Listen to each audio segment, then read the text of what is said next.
हरे कृष्णा। दमनक रोपण द्वादशी चैत्र मास के शुक्ल पक्ष अर्थात अप्रैल के महीने में मनाया जाता है।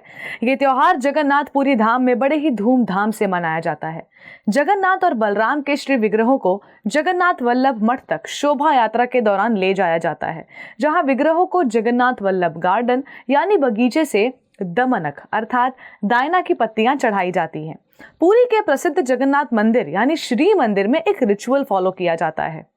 जब जगन्नाथ जी का शयन होता है उस समय अगर उनके विग्रह में से कुछ गिरा, जैसे मोरपंख, जेवर या उनके कपड़े का एक टुकड़ा, तो उसे बहुत ही शुभ माना जाता है और उसे अगले दिन सुबाधार सहित राजा को भेंट किया जाता है और माना जाता है कि ये राजा और राज्य दोनों के लिए बहुत ही शुभ है।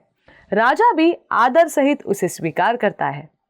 एक दिन प्रातः काल जब राजा अपने मित्रों के साथ द्युत क्रीड़ा में मग्न थे, तब जगन्नाथ जी के दो सेवकों ने आकर राजा को एक जगन्नाथ जी के कपड़े का टुकड़ा भेंट किया, जो पिछली रात्रि शयन के समय जगन्नाथ जी के विग्रह से गिरा था।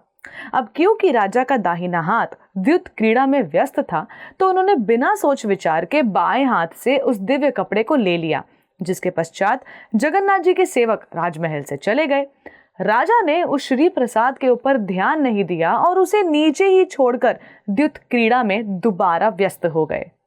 जब द्युत क्रीड़ा खत्म हुई तब एकाएक राजा को अपने इस अपराध का बोध हुआ।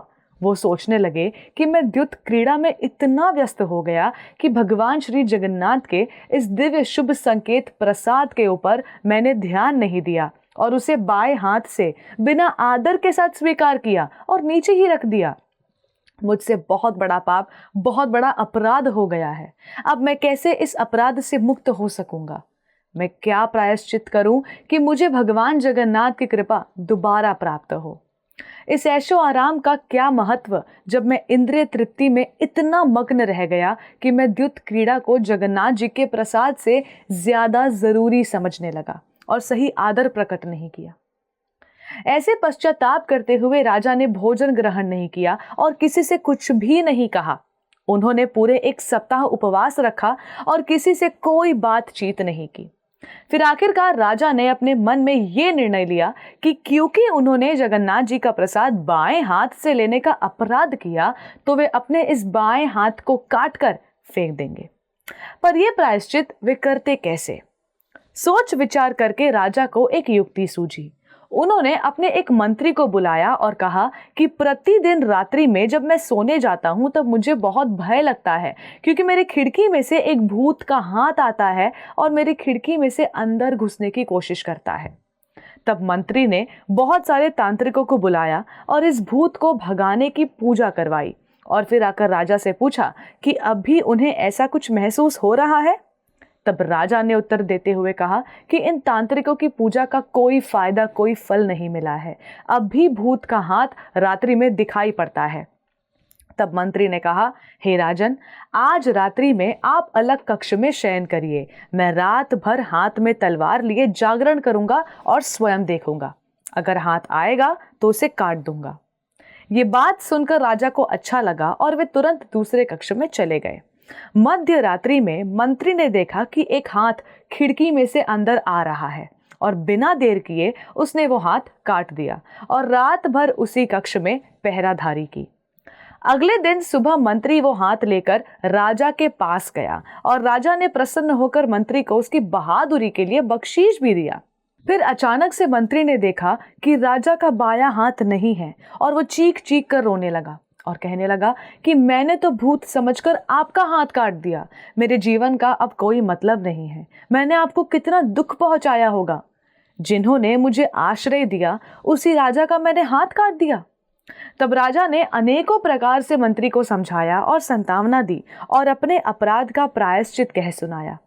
तब मंत्री ने बड़े आदर के साथ जाकर उस हाथ को जगन्नाथ वल्लभ बगीचे में जाकर समाधि के रूप में गाड़ दिया।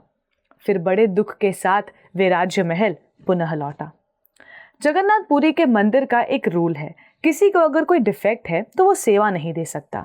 जैसे यदि कोई नेत्रहीन हो या किसी का कोई अंग नहीं हो तो वो सेवा नहीं दे सकता। अब इसी वजह से राजा जगन्नाथ जी की सेवा नहीं कर सकता था। अब सेवा के बिना राजा को जगन्नाथ जी से बहुत विरह महसूस होने लगा। राजा प्रतिदिन जगन्नाथ वल्लभ बगीचे में जाते, जहां जगन्नाथ जी की सेवा के लिए फूलों का बगीचा था। वहां जाकर राजा फूल चुनते और सुंदर सुंदर हार बनाते जगन्नाथ जी के लिए, और इस प्रकार से राजा को संतुष्टि प्राप्त होती। एक दिन उसी बगीचे में राजा ने एक बहुत ही सुंदर पौधे को देखा जो पहले नहीं था। उन्होंने माली से पूछा कि ये कौन सा पौधा है। तब माली ने कहा कि मुझे भी नहीं पता कि ये कौन सा पौधा है और ये कहां से आ गया। तब राजा ने माली से उस पौधे का बहुत अच्छे से ध्यान रखने के लिए कहा। उसकी सुगंध भी एकदम दिव्य थी। हालांकि राजा को उस पौधे के फूल पत्ती बहुत सुंदर और सुगंधित लगे और उन्होंने उनकी माला बनाना चाहा, किंतु बिना ये जाने कि वे किसका पौधा है और क्या उसका फूल चढ़ाना उचित है, वे माला बनाते कैसे और उन फूलों का प्रयोग कैसे करते। एक दिन राजा ने देखा कि उस पौधे को किसी ने काटा है, उसके फूल और पत्ती को किसी ने चुराया है। तब राजा ने माली को बुलाया।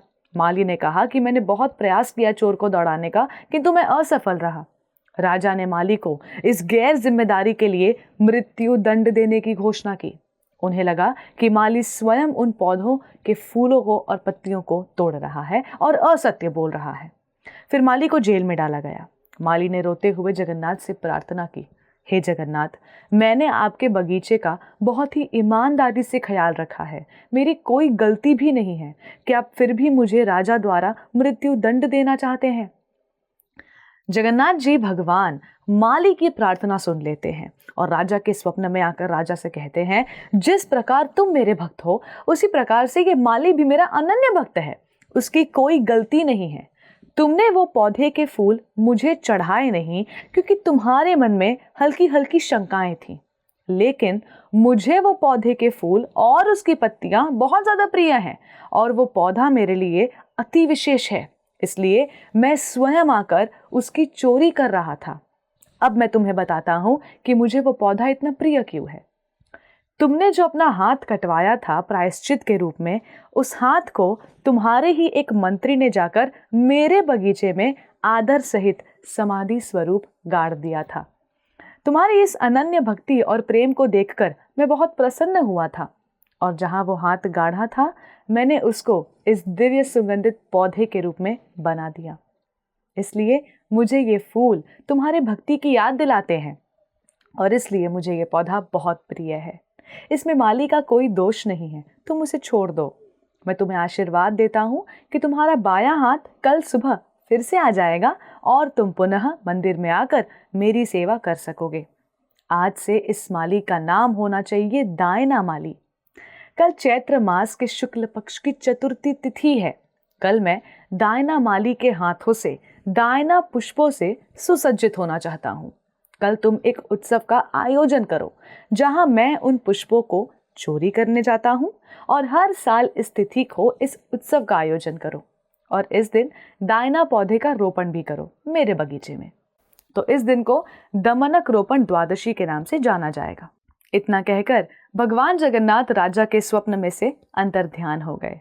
राजा झटके से उठे और उन्हें आश्चर्य हुआ कि वाकई उनका बायां हाथ पुनः आ गया था।